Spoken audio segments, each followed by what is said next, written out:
بسم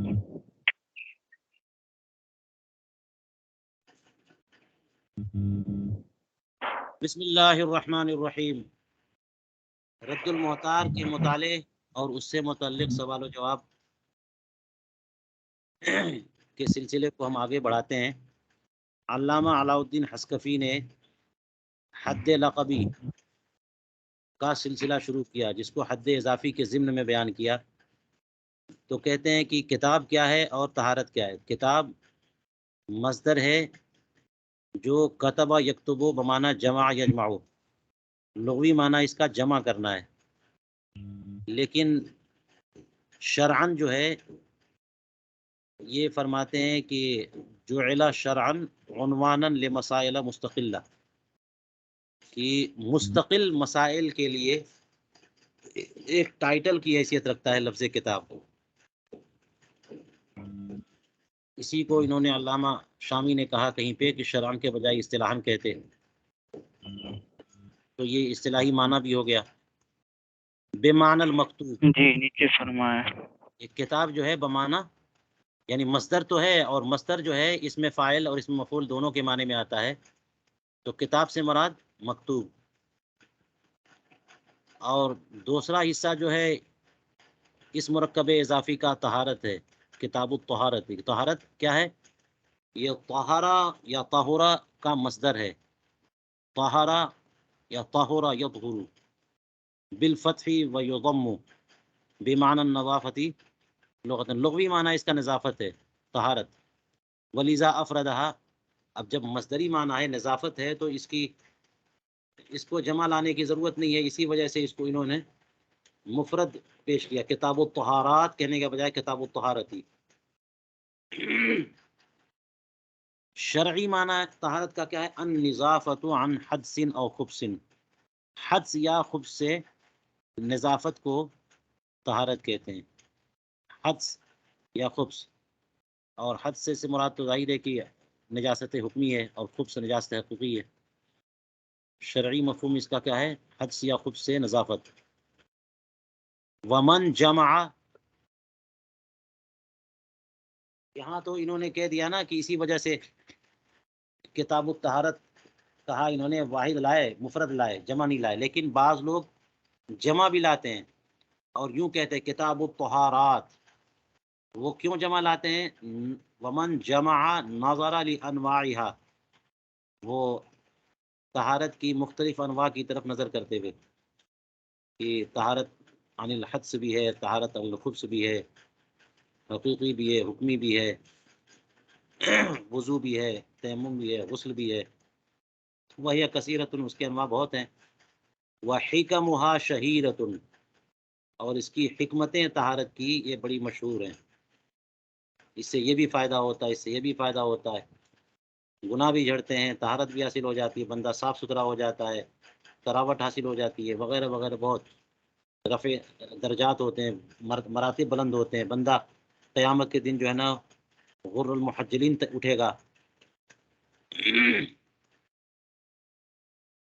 اس کے اعضاء روشن ہوں گے. رسول کریم علیہ الصلوۃ والسلام اس کے اعضاء کی روشنی کی وجہ سے اسے پہچانیں گے. تو اسے آپ اور بھی آگے اضافہ کر سکیں. وحکمها استباحۃ ما لا یحل بدونها، طہارت کا حکم کیا ہے؟ کہ ایسی چیز کو، ایسے امر کو مباح کر لینا جو بغیر طہارت کے جائز نہیں ہے. ما لا یحل بدونها، بغیر طہارت کے جو عمل آپ نہیں کر سکتے اس کو مباح قرار دے دینا. جیسے نفل نماز بغیر طہارت کے آپ نہیں پڑھ سکتے، تو اب طہارت یعنی وضو کر لیا آپ نے، اب نفل نماز آپ کے لیے حلال ہو گئی. فرض نماز بھی، قرآن کریم کو چھونا، مس مصحف، تو کوئی بھی عمل جو بغیر طہارت کے حلال نہیں ہے بلکہ حرام ہے، اس کو حلال قرار دینا، اس کو مباح قرار دینا جو ہے یہ ہے اس کا حکم اور نتیجہ. اگر کوئی وضو کر لے گا اس کے نتیجے میں وہ عمل اس کے لیے جائز ہو جائے گا جو عمل بغیر طہارت کے جائز نہیں ہو سکتا تھا. اس کا سبب کیا ہے؟ اور سببها میں یہاں پر علامہ حسکفی مضاف کو محذوف مان رہے ہیں. سببها ہے سبب وجوبها، وضو کے وجوب کا سبب کیا ہے؟ ما لا یحل فعلہ، وہ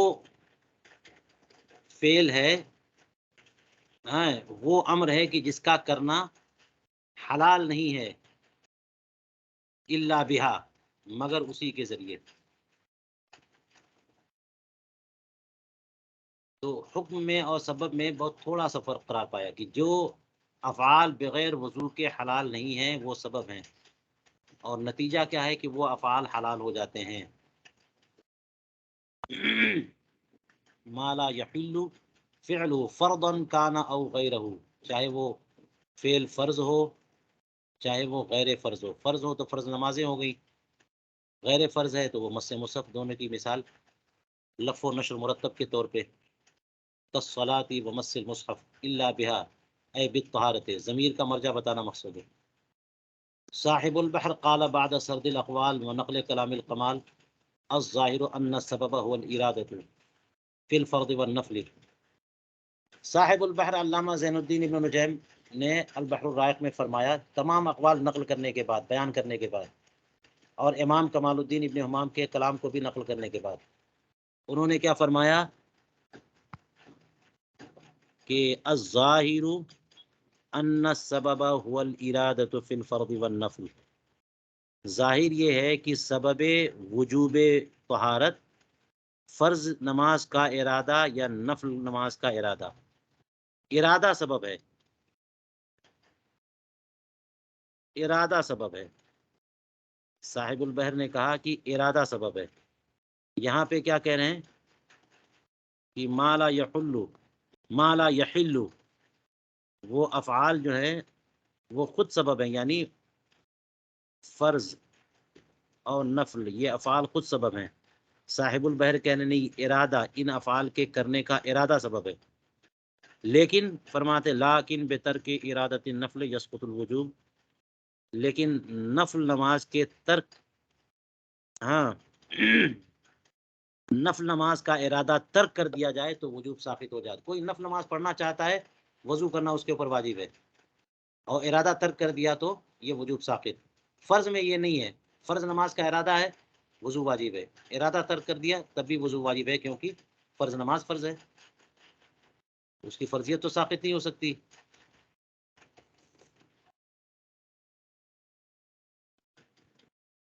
ذکرہ الزیلعی فی الظہار، اس بات کو امام زیلعی یعنی علامہ فخر الدین زیلعی نے تبیین الحقائق میں، جو کنز الدقائق کی شرح اس میں کتاب الظہار میں بیان کیا. وقال العلامہ قاسم فی نکتہ، یہ ان کی کتاب ہے النکت، علامہ قاسم ابن قطلبغہ، انہوں نے یہ فرمایا الصحیح ان سبب وجوب الطہارۃ وجوب الصلاۃ او ارادۃ ما لا یحل الا بها. صحیح یہ ہے کہ طہارت کے وجوب کا جو سبب ہے وہ نماز کا وجوب ہی سبب ہے، یا پھر یہ کہ یعنی یہ فرض نمازوں کے معاملے میں، یا پھر یہ کہ ایسے فعل کا ارادہ جو فعل اس کے بغیر حلال نہیں ہے، جو اس کے بغیر حلال نہیں. یہ علامہ قاسم نے فرمایا، صاحب البحر نے کچھ فرمایا، اور علامہ قاسم ابن قطلبغہ نے فرمایا. اور ایک اور قول آ رہا ہے وقیل سببها الحدث، ایک قول یہ ہے کہ طہارت کے وجوب کا جو سبب ہے حدث ہے، یہ تو نجاست حکمیہ میں،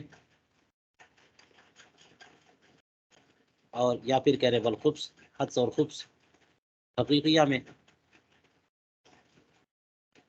اب حدث کس کو کہتے ہیں؟ ہوا وصف شرعی یحل فی الاعضاء یزیل الطہارۃ. حدث کیا ہے؟ وہ وصف شرعی ہے جو اعضاء میں سرایت کر جائے اور طہارت کو دور کر دے، طہارت ختم کر دے، زائل کر دے. یہ ہے وصف شرعی جو اعضاء میں جائے تو طہارت ختم کر دے، یہ ہے حدث.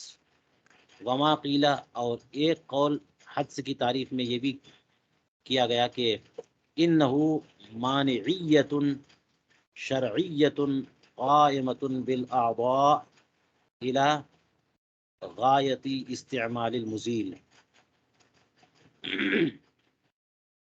کہ حدس ایک شرعی مانعیت ہے، شرعی مانعیت جو انسان کے اعضاء پہ موجود ہوتی ہے، قائم ہوتی ہے، کب تک؟ جب تک کہ مزیل کا استعمال مکمل نہ ہو جائے۔ جیسے ہی مزیل حدس کا استعمال مکمل ہوگا، یعنی آپ مٹی سے تیمم کر لیں گے، پانی سے وضو کر لیں گے، تو وہ مانعیت ختم ہو جائے گی۔ استعمال کے انتہا تک وہ مانعیت باقی رہتی ہے، اس کے بعد ختم ہو جاتی ہے۔ یہ ایک تعریف کی بعض لوگوں نے حدس کی۔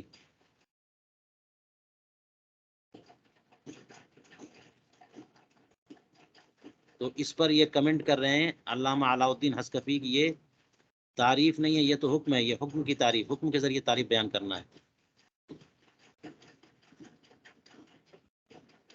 ہاں، یہ اس لیے یہ والی تعریف درست ہے، اسی لیے کہ وما قیلا یہ مبتدا، وما قیلا جو ہے وہ مبتدا، اور فتعریف بالحکم یہ خبر۔ تو یہ جو تعریف ہے یہ تعریف نہیں، یہ حکم ہے۔ انہو مانعیت شرعیت قائمۃ بالاعضاء۔ حدس کہنا چاہیے کہ حدس اصل میں نام اس کا ہے، اور اس کا اثر کیا ہے کہ شریعت منع کر دیتی ہے کہ فلاں فلاں کام آپ نہیں کر سکتے، تو یہ تعریف بالحکم ہے۔ والخبث، اور نجاست حقیقیہ میں خبث وجہ ہے، سبب وجوب طہارت ہے۔ خبث سبب وجوب طہارت ہے۔ نجاست حقیقیہ ہے کیا؟ والخبث، خبث کیا ہے؟ عین مستقذرۃ شرعا، وہ شے، وہ چیز، یہ وصف نہیں ہے بلکہ عین ہے، جیسے پیشاب ہے، پخانہ ہے، نجس چیزیں، جس سے شرعاً گھن کی جاتی ہے، شرعاً اس سے نفرت کی ہوتی ہے، وہ چیز بری لگتی ہے، گھناؤنی لگتی ہے، شرعاً وہ گھناؤنی لگتی ہے۔ تو مستقذرۃ شرعاً، ایک ہوتا ہے مستقذرۃ طبعاً، تو کوئی چیز طبعاً مستقذر ہو، لازم نہیں ہے نا کہ وہ ناپاک ہو، جیسے ریٹ ہے، تھوک ہے، اور اس طرح کی چیزیں، بلغم ہے، یہ سب پاک ہیں، مگر طبیعت انسان کی گھن کرتی ہے، اور شرعاً بھی اس سے گھن ہو، قابل نفرت ہو، وہ چیز مستقذر ہو، تو وہ چیز خبث ہے۔ وقیلا، ایک یہ قول کیا گیا کہ سبب وجوب طہارت کیا ہے؟ یہ ہے سبب وجوب طہارت،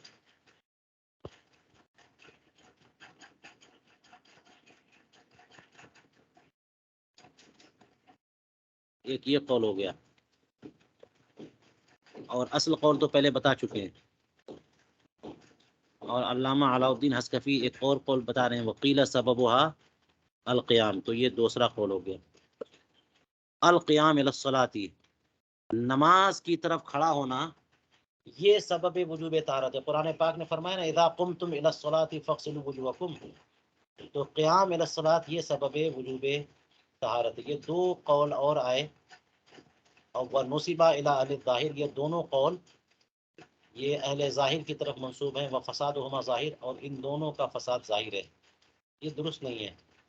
قیام الی الصلاۃ سبب وجوب طہارت ہے، یہ کیسے؟ اگر بندہ باوضو ہے اور وہ نماز کے لیے کھڑا ہو رہا ہے، تو اس پہ وضو طہارت کرنا واجب ہے؟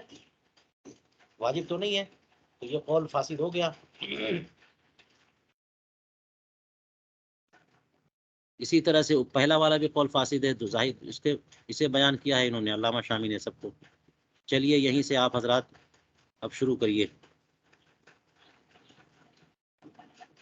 دیکھوں کس کا کیا سوال ہے، کہاں گیا۔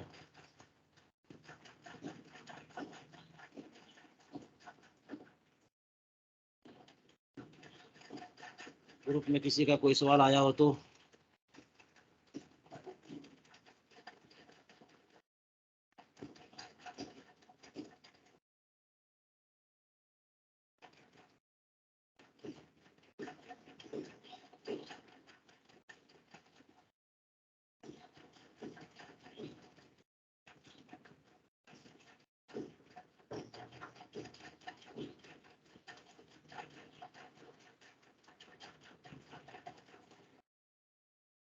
یہ کسی نے لکھا ہے گروپ میں کہ الف اور ہا جو ہے اس سے کیا مراد ہے. کبھی کبھی الف اور ہا لکھتے ہیں، یہ انتہا سے کا مخفف ہے. جیسے مثال کے طور پر یہ لکھ دیا نا، یہ اصل میں مخفف ہے انتہا کا. کسی عبارت کو کوٹ کرتے ہیں نا، کوئی اقتباس لیتے ہیں کہیں پہ، تو آخر میں انتہا پہلے 12 لکھا کرتے تھے. 12 جو لفظ حد کا ٹوٹل ہے، ہا کے 8 اور دال کے 4، یہ 12 ہو گئے حد. پہلے جملے کے آخر میں 12 لکھ دیتے تھے، اور اب جو ہے نا الف اور ہا لکھ دیتے ہیں. کہیں پورا انتہا بھی لکھ دیتے ہیں، الف ہا انتہا. اور اگر ساتھ میں کہیں پر طا ہے تو اس سے تحتاوی مراد ہے، اور بڑی ہا ہے تو اس سے حلبی مراد ہے. یہاں بھی انتہا، یعنی عبارت مکمل ہو گئی.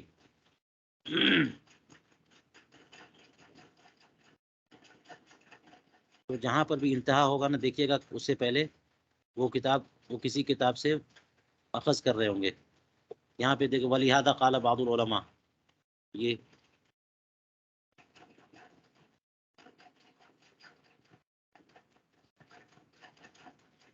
یہ پوری بات چلتے ہوئے یہاں پہ مکمل ہو گئی. یا پھر یہاں سے یہ ملانا پڑے گا، دیکھنا پڑے گا یہاں سے شروع ہے کہ یہاں سے شروع ہے. اور کہیں پر ہاں اگر ہے، جیسے الف اور ہا ہے اور ہا، تو ہا سے مراد حلبی. علامہ ابراہیم حلبی جو ہیں اس کے محشی ہیں در مختار کے. تو علامہ شامی دونوں کتابوں سے اخذ کرتے ہیں عموماً، یعنی علامہ حلبی کا جو حاشیہ ہے حلبیہ، اس سے بھی اخذ کرتے ہیں، اور اسی طرح سے علامہ تحتاوی محمد ابن اسماعیل تحتاوی کے حاشیے سے بھی اخذ کرتے ہیں. تو انتہا کہہ کر کے طا لکھ دیتے ہیں، اس سے مراد تحتاوی. تو اس سے ہو جاتا ہے کہ یہ کہاں سے انہوں نے اخذ کیا. یہ لوگ اخذ کر کے لکھتے ہیں، پھر اس کے بعد اپنی بات اقول یا قلتو کہہ کر کے اپنی بات شروع کرتے ہیں. تو دیکھیے گا جگہ جگہ ہا اور طا ہوگا. ہا کا مطلب حلبی سے لیا، طا کا مطلب تحتاوی سے لیا.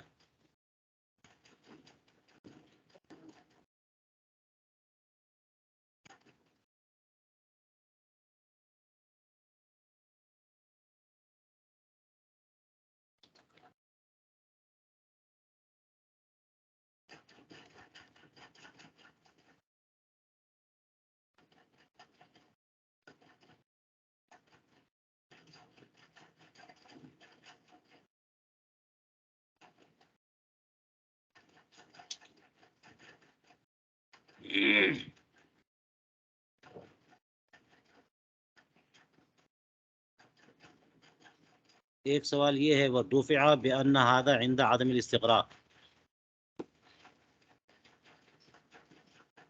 والعهد.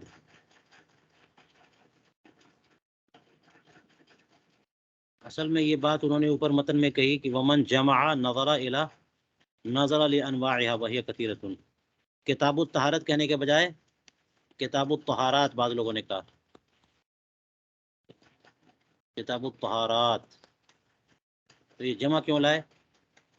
اور کس نے بصیغہ جمع ذکر کیا؟ صاحب ہدایہ نے کتاب الطہارات کا. اس کے انواع متنوع ہیں: وضو، غسل، تیمم، غسل بدن، غسل ثوب، غسل بدن. وَأُورِدَ عَلَيْهِ أَنَّ اللَّامَ تَبْطُلُ الْجَمْعِيَّةَ. یہ اس پر ایک اعتراض ہے کہ صاحب ہدایہ نے کہہ تو دیا کتاب الطہارات، مگر اس کی جو الف لام ہے، یہ جو اس کی الف لام ہے، یہ تو اس کو جمعیت سے خارج کر دے گا نا. تو پھر جمع لانے کا فائدہ کیا ہوا؟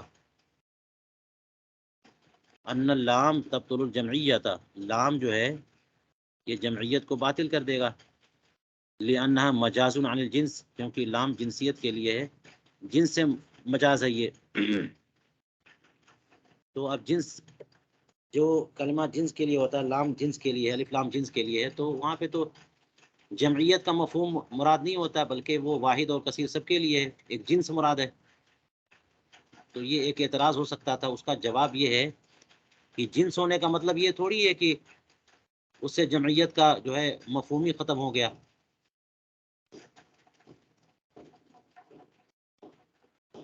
ایک بات ودفع کہتے ہیں کہ اس کا جواب یہ دیا گیا ہے اس اعراض کا کہ بأن هذا عند عدم الاستغراق والعد، یہ اس وقت ہے جبکہ الف لام جنس کے لیے ہو اور عہد یا استغراق کے لیے نہ ہو۔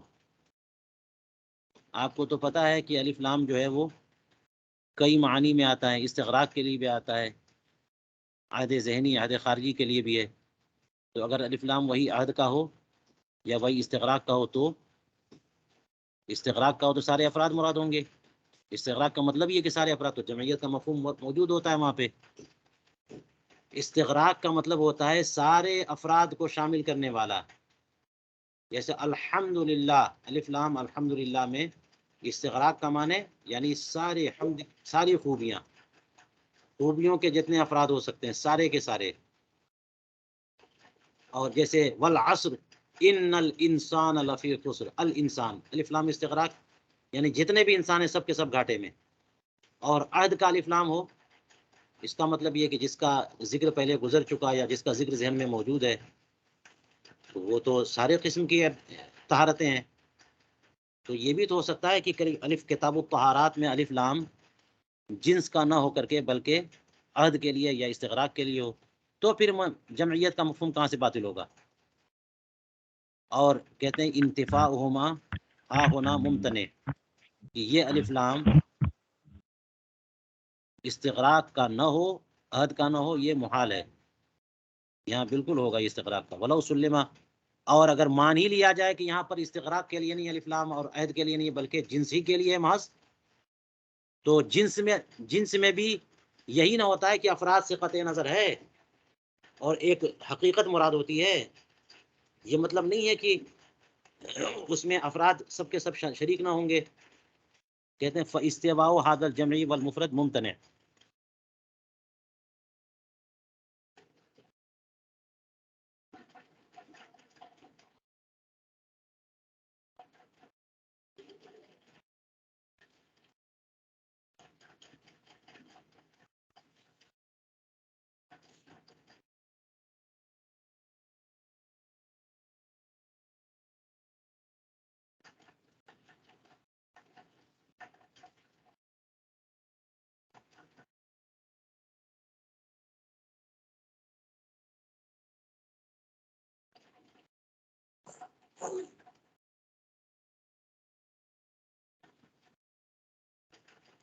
ہاں، اگر یہ تسلیم کر لیا جائے کہ یہاں پر یہ استغراق یا عہد کا کے لیے نہیں ہوگا، تو اس جمع اور مفرد کا برابر ہونا یہاں ممتنع ہوگا کہ مفرد بھی ہو کتاب الطہارت اور وہیں پر کتاب الطہارات جمع بھی لائیں۔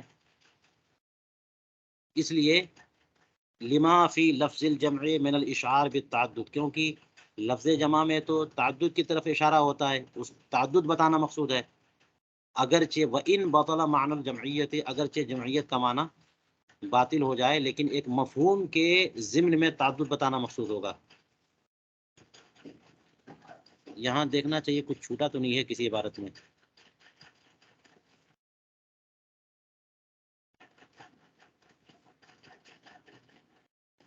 چلیے یہ دیکھیے والحاصل، علامہ شامی فرما رہے ہیں اس گفتگو کا حاصل یہ ہے کہ ان معنی ابطالہ الجمعیت، یعنی جب بھی الف لام جنس کا جمعیت کے معنی کو باطل کرے، الف لام جنس کا جمعیت کے معنی کو باطل کرے، اس کا مطلب کیا ہے؟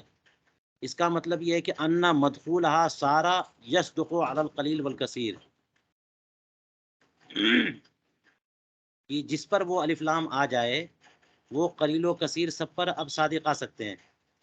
یہ مطلب نہیں ہے کہ لا بمعنی انه لم يبقى صالح للکثیر، کہ کثیر کے صالح نہیں ہے، کثیر پر اس کا اطلاق ہی نہیں ہو سکتا، یہ مطلب نہیں ہے، بلکہ مطلب یہ ہے کہ اس کا اطلاق کثیر پر بھی ہو سکتا ہے، قلیل پر بھی ہو سکتا ہے۔ جیسے انسان ایک جنس کے درجے میں بولے تو ایک انسان پر بھی انسان کا اطلاق ہوگا، پوری دنیا کے انسان پر بھی انسان کا اطلاق ہوگا. تو کثیر اور قلیل پر اس کا اطلاق ہو سکتا ہے. یہ ہے جنس کے لیے ہو تو.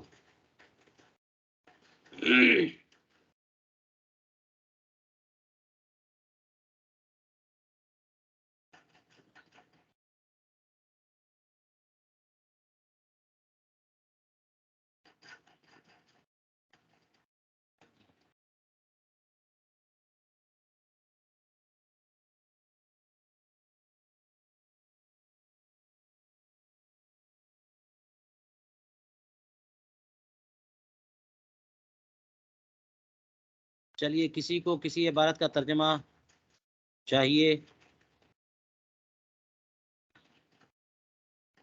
السلام علیکم. وعلیکم السلام ورحمۃ اللہ.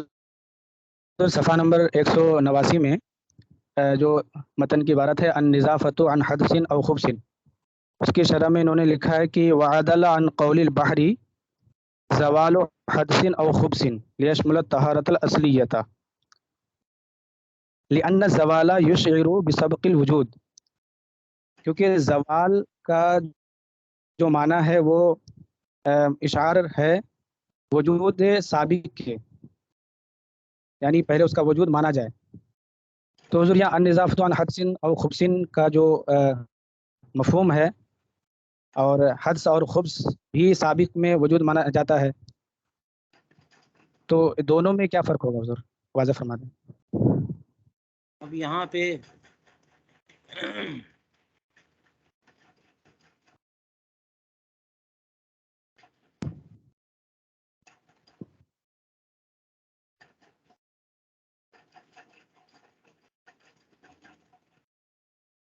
النظافۃ عن حدث او خبث، یہ تعریف کی ہے علامہ علاء الدین حسکفی نے. تو اس پہ کہا کہ صاحب البحر کی تعریف سے بھی عدول کیا اور صاحب النہر کی تعریف سے بھی عدول کیا. عن عدل، اور صاحب البحر کی جو تعریف ہے وہ کیا ہے؟ زوال و حدث او خبث، یہ ہے. اور صاحب النہر کی تعریف کیا ہے؟ ازالت، یعنی ازالت حدث او خبث.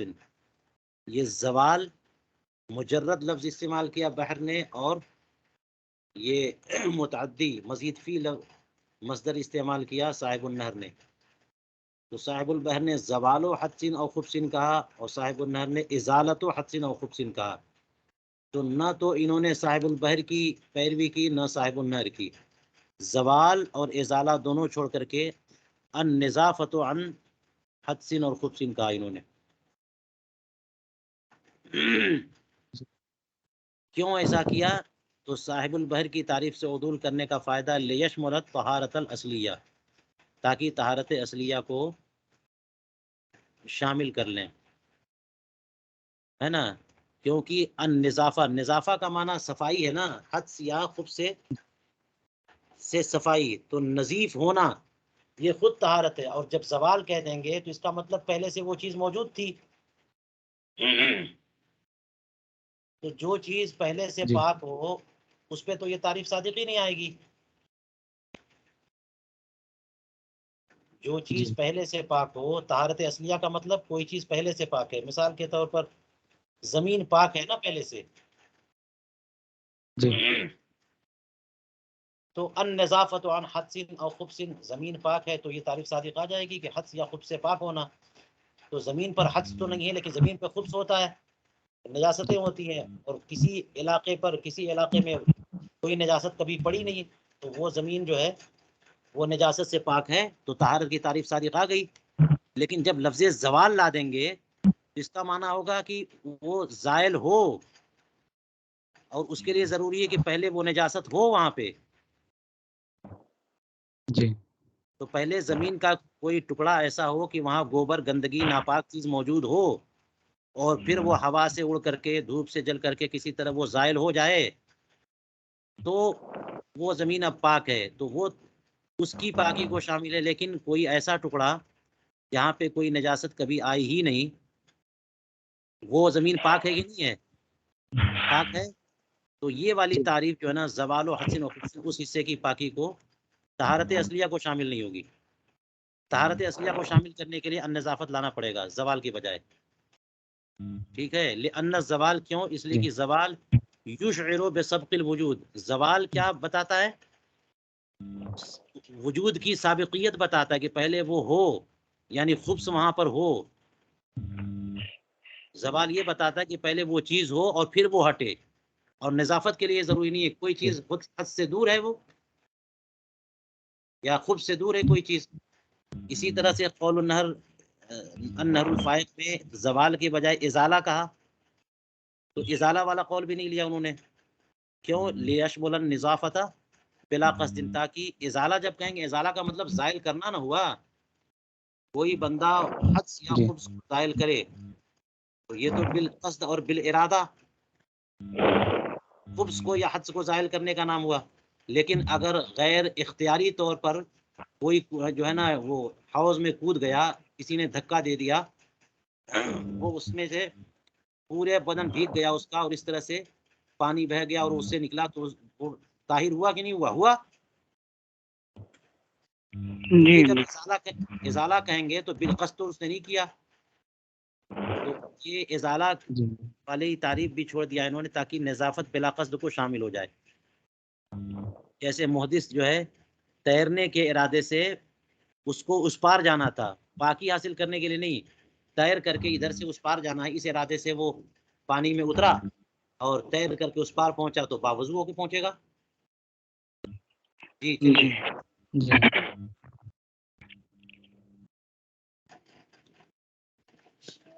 حضور، طہارت اصلیہ میں زمین کی پاکی بھی ہے، مطلب یہ اصلاً پاک ہے زمین، تو حضور اس کی طہارت کیوں کریں گے؟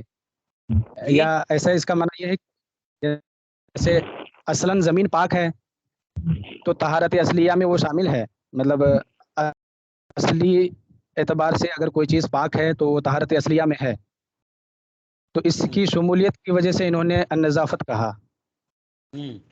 تو طہارت تو حضور پاکی حاصل کرنے کا نام ہے، چاہے وہ حدث سے ہو یا پھر خبث سے ہو. تو جو طہارت اصلیہ میں ہی ہے برقرار، جیسے کہ زمین کا کوئی خطہ جو پاک ہے، تو وہاں طہارت ہم کیوں حاصل کریں گے؟ نہیں، دیکھیے اسی لیے تو کہا رہا کہ یہ جو باب ہے اس کو اتنا عام کر رہے ہیں کہ سب کو شامل. بات تو وہی کریں گے نا، جب وضو کی بات کریں گے تو بات تو وہی کریں گے جو آپ کہنا چاہ رہے ہیں. لیکن ابھی تو بات وضو کی اور غسل کی اور تیمم کی اور فلاں فلاں کی نہیں کر رہے ہیں نا، ابھی تو شروع کر رہے ہیں. تو جب بالکل مرکزی گفتگو آپ شروع کر رہے ہیں تو وہ بات کہیں نا جو ساری طہارتوں کو شامل ہو. پھر تو آپ جائیں گے ادھر کہ ہاں ہم وہ طہارت کیوں حاصل کریں گے، وہ جب پاک ہے ہی ہے. اس لیے کتاب الطہارت میں وہ بات بیان کی انہوں نے جو ہر طرح کی طہارت کو شامل ہو. طہارت کہتے کس کو ہیں؟ طہارت اس کو کہتے ہیں.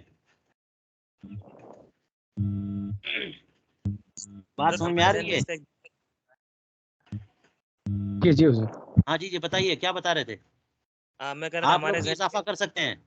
جی مولانا ریحان صاحب کے جو مولانا ریحان صاحب کا جو سوال ہے کہ جو اصلی طور پر پاک ہے، اصلاً پاک ہے، اس کو کیوں پاک کیا جائے، اس ایسی کیوں ہو رہی ہے؟ طہارت تو پاک کرنا ہے، اصل میں یہ صرف لفظ کا کھیل ہے. یہ پاک کرنا کہہ کر کے اعتراض کر رہے ہیں. طہارت کا اگر ہم ترجمہ کریں گے کسی شے کا پاک ہونا، النظافت کسی شے کا پاک ہونا، تو اب یہ زمین پہ کس آئے گا؟ اگر طہارت کا ترجمہ پاک کرنا کر رہے ہیں تب یہ اعتراض وارد ہو رہا ہے کہ جو اصلاً پاک ہے اس کو مزید پاک کیا کیوں جائے. یہ کہہ رہے ہیں کہ طہارت کا معنی پاک ہونا ہے، تو زمین اپنے آپ سے ہی اگر حدث اور خبث سے، حد سے تو خیر بہرحال زمین اپنے آپ سے ہی خبث سے پاک ہے، تو اس پر نظافت یعنی نظیف ہونا، نہ کہ تنظیف، نظیف ہونا، طہارت ہونا، یہ تو صادق آ گیا نا. اعتراض حضرت اس کا جواب خود انہوں نے ایک کتاب میں دیا، الوضوء علی الوضوء بنیت القربتی، کہ جو اعتراض کیا گیا حضرت، جسے وضو ہونے کے بعد وضو کرنا قربت کی نیت سے، اسی وجہ سے زمین کو بھی قربت کی نیت سے پاک کیا جائے.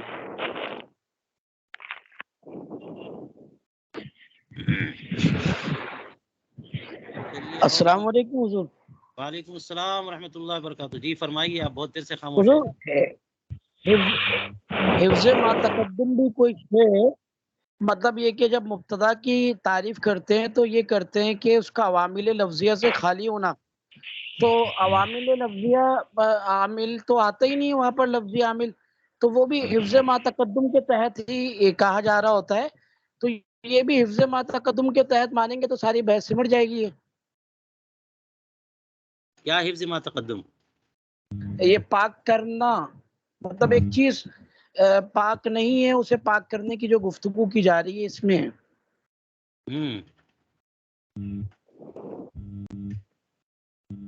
ٹھیک ہے, بالکل صحیح ہے. چلیے, یہ بات تو بالکل واضح ہو گئی, کئی لوگوں نے وضاحت کی, یہ بات بالکل واضح ہو گئی کہ ان نظافتوں والی تعریف جو کی ہے انہوں نے, یہ بہت ہی جامع ہے, طہارت کی ساری اقسام کو شامل ہے یہ. اس کے مقابل زوال کہیں گے تو تعریف تو ہو جائے گی, لیکن کہیں نہ کہیں معاملہ پھنسے گا. ازالہ کہیں گے تو کہیں نہ کہیں معاملہ پھنسے گا.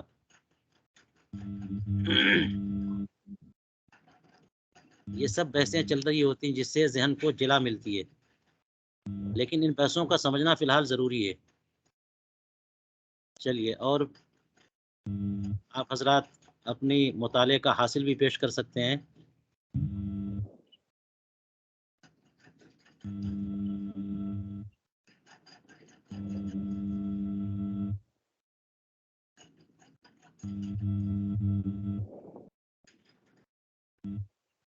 چلیے ابھی تک آ جائیں. حضرت یہ بتاتے چلیں حضرت, ولا يجوز فی الحدود ذکر او وجائز فی الرسم فادری ما رواو. ہاں, یہ او جو ہے نا, تعریف تو آپ حقیقت کی کر رہے ہیں, تو اس میں او شک والی بات کیوں لیں؟ تو او جو ہے نا صرف شک کے لیے نہیں ہوتا ہے. جی جی, او جو ہے, او یہ او, ارے کیوں نہیں لکھ رہا ہے بھائی؟ یہ او جو ہے, یہ او لائے نا کہاں پہ؟ یو من حسن او جو ہے نا, جی او محض تشکیک کے لیے نہیں ہوتی, بلکہ تنویع کے لیے بھی ہے. تنویع کا مطلب یہ دو چیزوں کے لیے, 2 3 4 چیزیں ہوں تو بتا جاتا کہ اس کے لیے یا اس کے لیے یا اس کے لیے. کنفرم ہے کہ ان میں سے کسی کے لیے, سب کے لیے, تو تنویع کے لیے. اور اگر وہی اور تشکیک کے لیے ہو تو تعریف میں شک کہاں سے آ جائے گی؟ تعریف یہ فلاں چیز ہے یا فلاں چیز ہے. تو او جی جو تشکیک کے لیے ہوتا ہے وہ اس کا دخل تعریف میں ہو ہی نہیں سکتا. جب او لا دیں گے آپ تو اس کو تو اور کنفیوز کر دیں گے نا, اس بات کو تو. اور تعریف آپ کیا کر رہے ہیں, اس کی تعریف کو مدھم کر دیا آپ نے او کا کر کے. تو اس لیے تشکیک والی او نہیں ہے یہ, بلکہ یہ تنویع والی, تقسیم والی ہے. یہ حد سے بھی نظافت اور خبث سے بھی نظافت. اس لیے کہا کہ او جو ہے وہ تعریف پر نہیں آ سکتی. دیکھیں فرمایا جی او جو ہے کہاں کا, یہاں پہ اما ہادہ لا سکتے ہیں کہ ابھی تشکیک. یہ دیکھیے او یہاں تقسیم و تنویع کے لیے ہے, تردید و تشکیک کے لیے نہیں ہے, تنویع کے لیے. لہٰذا جو تشکیک والی او ہوتی ہے نا, اس کے بارے میں فرمایا کہ وہ تعریف میں کہاں دخل ہے اس کا. دیکھ لیجیے, کہتے ہیں ولا یجوز فی الحدود ذکر او کا ذکر تعریفوں میں نہیں ہو سکتا. یعنی کون سا او؟ تشکیک والے. وجائز فی الرسم, اور رسم میں ہاں یہ لا سکتے ہیں, حدود میں نہیں لا سکتے. رسم میں تو صرف بصیرت چاہیے ہوتی ہے نا, پوری تعریف تو ماہیت تو بتاتے نہیں ہیں رسم میں, تو وہاں پہ وہ لا سکتے ہیں. فتح مارو وہ تو جو کچھ لوگ بیان کرتے اسے جاننے کی کوشش کرو.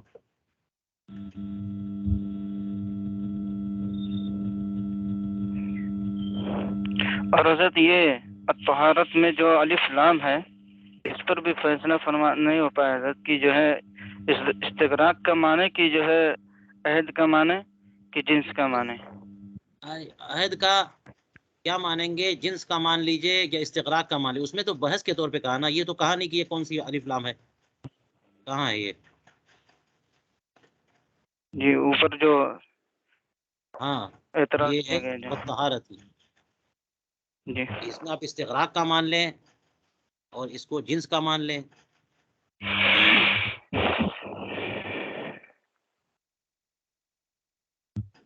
اس میں قول فیصل کی ضرورت نہیں ہے، آپ دونوں مان لیں.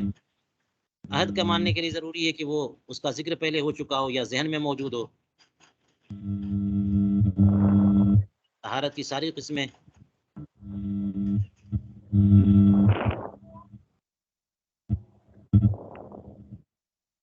ہاں استغراق اور عہد کی باتیں تھیں یہاں پہ.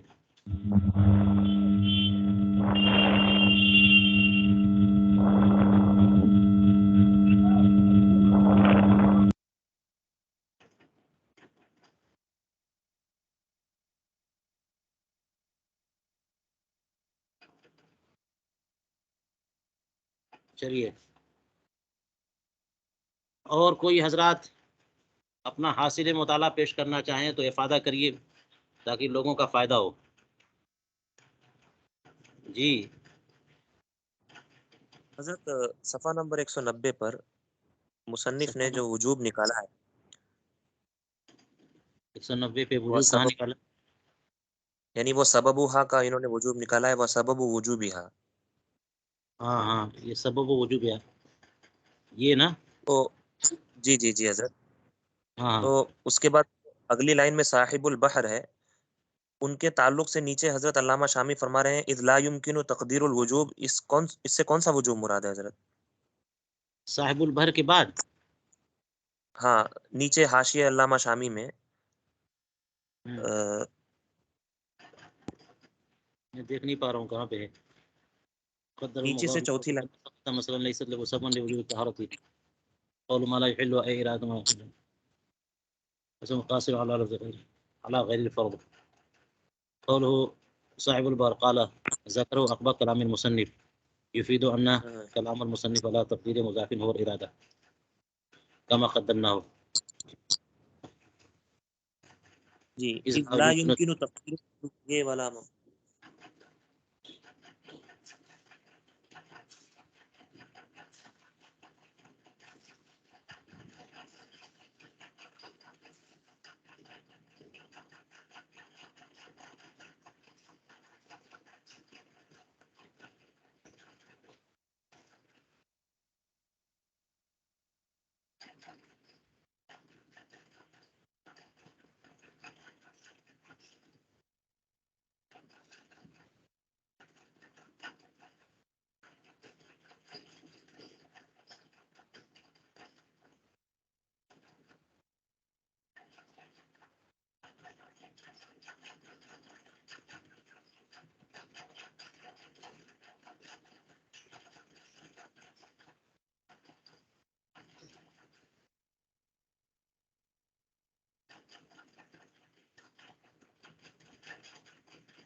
حضور میرے پاس حاشیے میں اس پر جن حاشیہ لگایا ہے قال الرافعی لعدم الوجوب فی کل الافراد.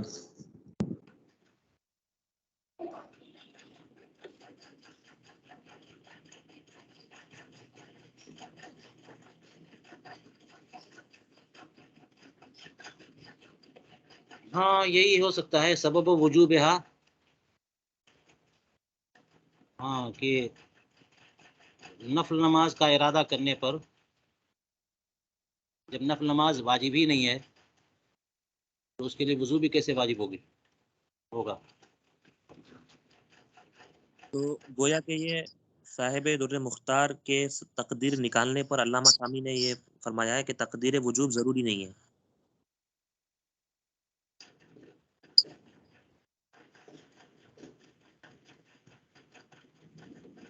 مجھے لگتا ہے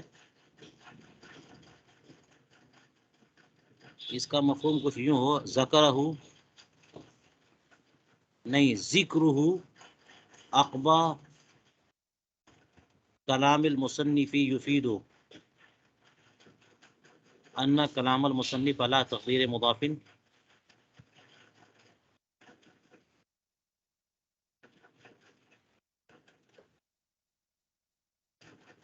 هو الارادہ کما قدمناہ اذ لا يمکن تقدیر الوجوب. اس سے مراد یہ لگتا ہے کہ جہاں پر وجوب کی تقدیر ممکن نہ ہو وہاں پر ارادے کی تقدیر، وہاں پر ارادہ، جہاں پر اذ لا يمکن تقدیر الوجوب، کیونکہ ہر جگہ وجوب کی تقدیر ممکن نہیں ہے.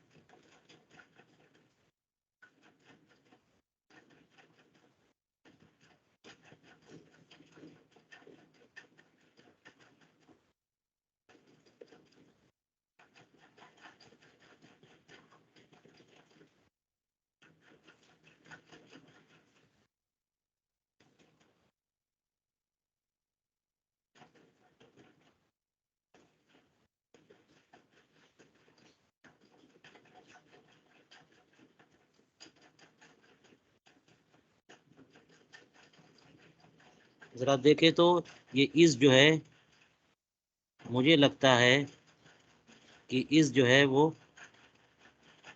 اس سے متعلق ہے پہلے سے،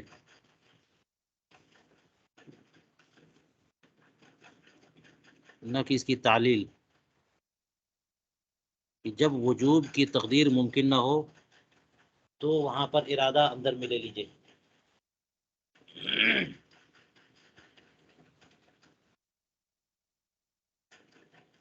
اور وجوب سے وہی وجوب مراد ہے، وضو کا واجب ہونا، طہارت کا واجب ہونا. تو حضرت اگر کوئی نماز فرض ہے اور معاذ اللہ اگر کسی نے وقت فرض کو مکمل گزرنے دیا بغیر نماز ادا کرے معاذ اللہ، تو اب وہ کس چیز کا گنہگار ہوگا؟ صرف نماز فرض کے ترک کا، یا جو وضو واجب ایک فعل الگ سے ہے اس فعل واجب کے ترک کا بھی گناہ اس کے ذمہ ہوگا؟ وہ تو دونوں ہوگا نا، تبھی تو ایک جگہ یہاں پہ بتایا انہوں نے، جی اس جی، پر تو یہ اس اعتراض اعتبار سے واضح ہوتا ہے. جی اس اعتبار سے دیکھا جائے تو پھر یہ وجوب جو ہے یہ اپنے محل میں درست ہے، اگرچہ ہر افراد پر صادق نہیں آ رہا، کیونکہ بہت سارے ہاں ایسے افعال ہیں جیسے مس قرآن وغیرہ جو ہوں امور مستحبہ سے ہیں. ہاں جی ٹھیک ہے، جی جی تمام جی افراد پہ نہیں ہے. تو وہی نا بات ہو رہی ہے کہ یہ بات یہ سمجھ میں آ رہی ہے کہ ہر جگہ نہیں ہے، جہاں پر وجوب نہیں ہے وہاں پر یہ ارادت ارادہ. مراد ہے، ارادت. جی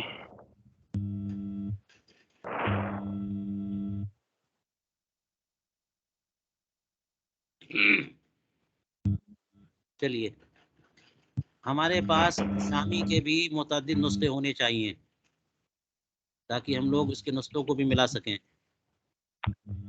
لہٰذا آپ لوگ جو ہے نا ذرا کوشش کریے کوئی تو ایسا نسخہ مل جائے جو قدیم نسخہ ہو، PDF، تو اس سے بہت کام بنے گا.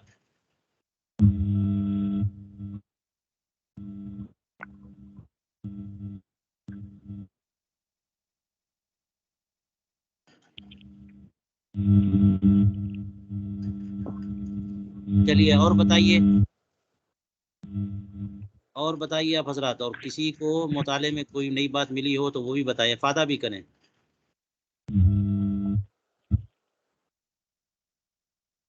یہ صفحہ پورا ہوا؟ جی حضرت.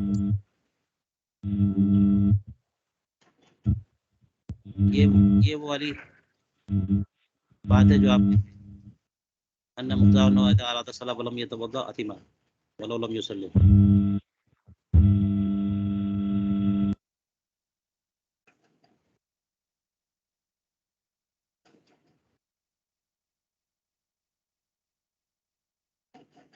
تو ایک صفحہ، دو صفحہ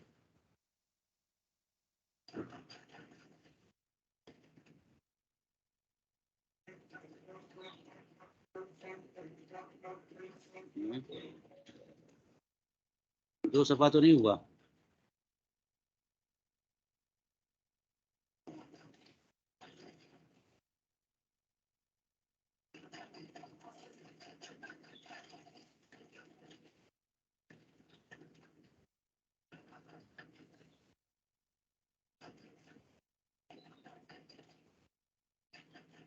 چلیے فی الجملہ ہو گیا.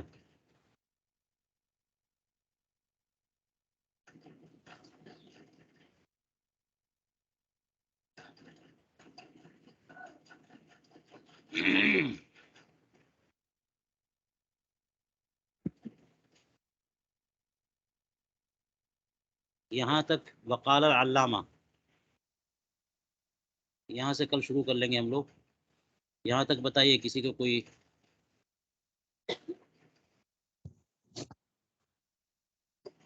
کچھ کہنا ہو.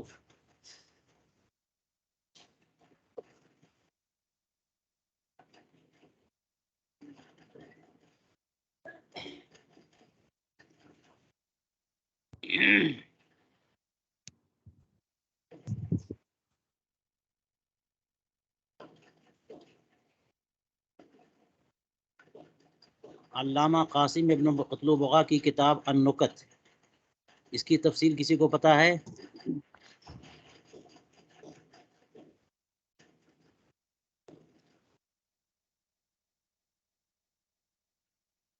نہیں حضور آپ بتا دیں. میرے بھی ذہن میں نہیں ہے.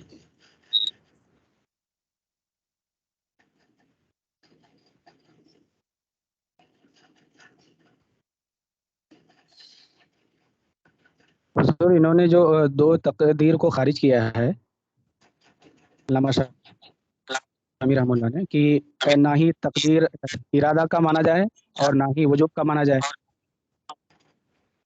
اور کہا گیا ہے وقت قالوا لا تقدیر اصلا وان مرادہ ان ذات ما لا يحل الا بها فوجوب.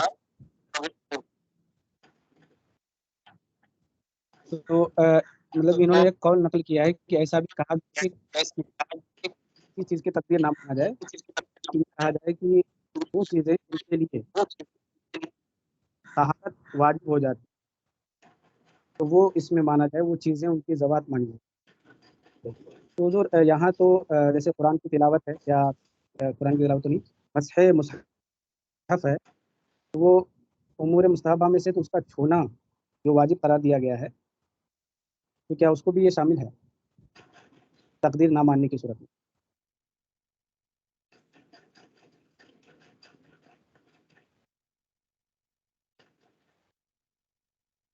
یہ علامہ قاسم ابن قتلبغہ کی کتاب ہے، اس کا ذکر بار بار آتا ہے،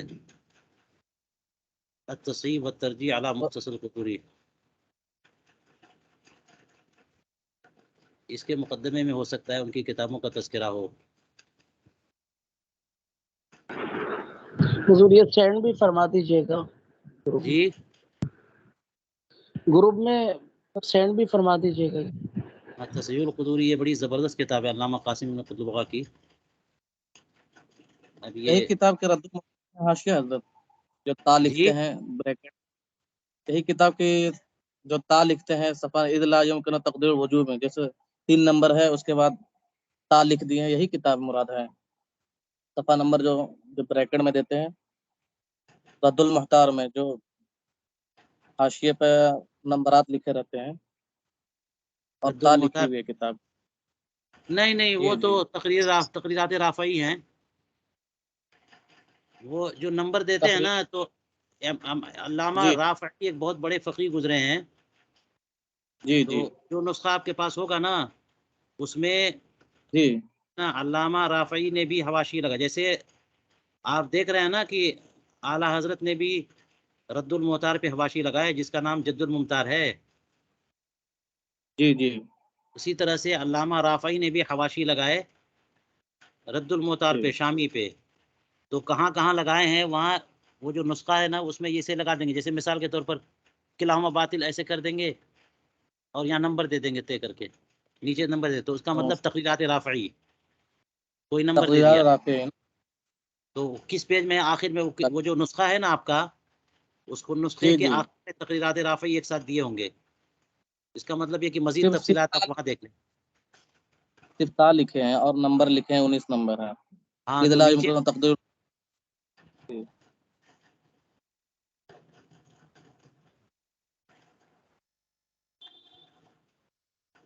ہاں تو وہ تقدیر تقریرات رافعی. رافعی میں دیکھیں. کوئی صاحب کچھ کہہ رہے تھے، میں ادھر ذرا دوسری کتاب دیکھ رہا تھا. میں عرض کر رہا تھا کتاب سینڈ کرنے کی.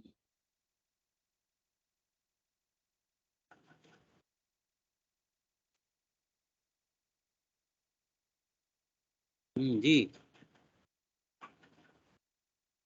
یہ جو صفحہ 190 میں انہوں نے تقدیر پہ بحث کی ہے کہ کیا مقدر مانا جائے.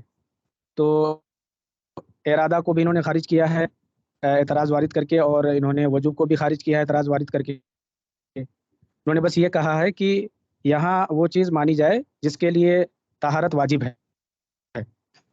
جیسے کہ نماز ہے تو نماز کے لیے طہارت واجب ہے. تو حضور اس میں مس مصحف بھی شامل ہے یا نہیں، یہ پوچھنا تھا. کیوں نہیں شامل ہے؟ اس کے لیے بھی طہارت واجب ہے. تمام افعال کو شامل الف لام کی وجہ سے.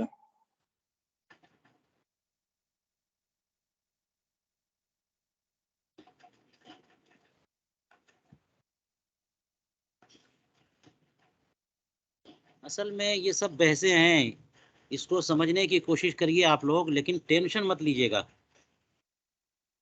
بات سمجھ میں آ رہی ہے ہماری؟ جی جی جی ایسا جی نہ ہو جی کہ پریشان ہو جائیں، ارے بھائی کیا کیا کس کس معاملے میں پڑ گئے ہم لوگ. یہ سب چیزیں ماشاءاللہ نئی نئی چیزیں ہاں سب حاصل چیزیں معقود ہوتی ہیں، اور اس میں تقدیر مانی جاتی ہے، اور جو تقدیر نہیں مانتا وہ معہود ہوتی ہے، تعویل ہوتی ہے. وہ سب چیزیں بہت ساری قیود بیان نہیں کرتی کیونکہ وہ معہود ہوتی ہیں قیود.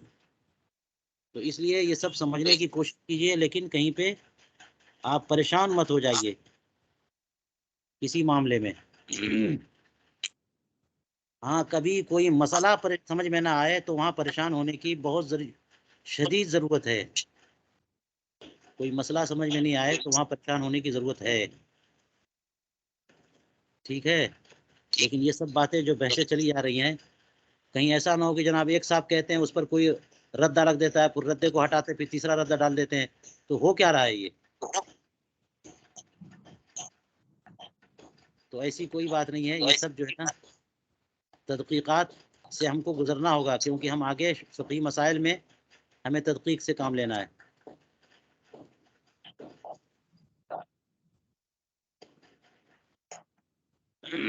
ٹھیک ہے، چلے آج کا سیشن روکتے ہیں، بند کرتے ہیں. جزاک اللہ خیرا. فی الدارین.